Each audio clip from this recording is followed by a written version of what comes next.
pour la partie électricité et eau. Donc pour l'allumer, vous positionnez votre doigt à gauche de la petite gommette. Voilà, le panneau s'allume.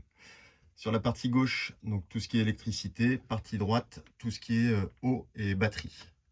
Donc pour la partie électricité, quand les voyants sont verts, les fonctions sont désactivées.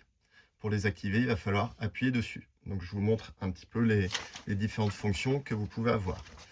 L'ampoule ici va diriger toute la partie électricité du fourgon, que ce soit les luminaires ou toutes les prises USB que vous avez dans le fourgon. Donc pour activer, j'appuie dessus. La lumière passe à l'orange, ça veut dire que la fonction est activée. Je peux allumer les lumières du camping-car. Cette partie-là, avec le camping-car dessiné et la petite lampe allumée, c'est pour la lampe extérieure, donc qui se situe au-dessus de la porte latérale.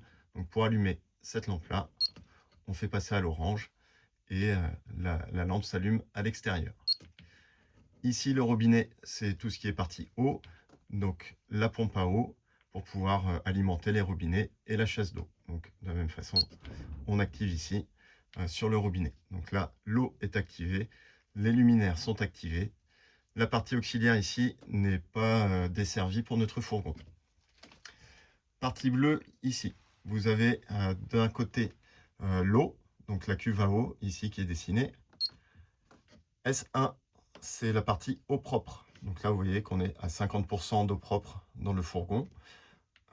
Ensuite, un deuxième appui, vous voyez R1 en rouge s'allumer, c'est la partie eau usée. Donc tout ce qui est eau de vaisselle et eau de douche.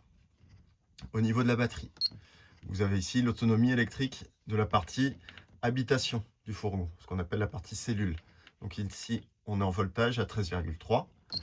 On a ici la batterie porteur, donc c'est la batterie du moteur qui est à 12,2.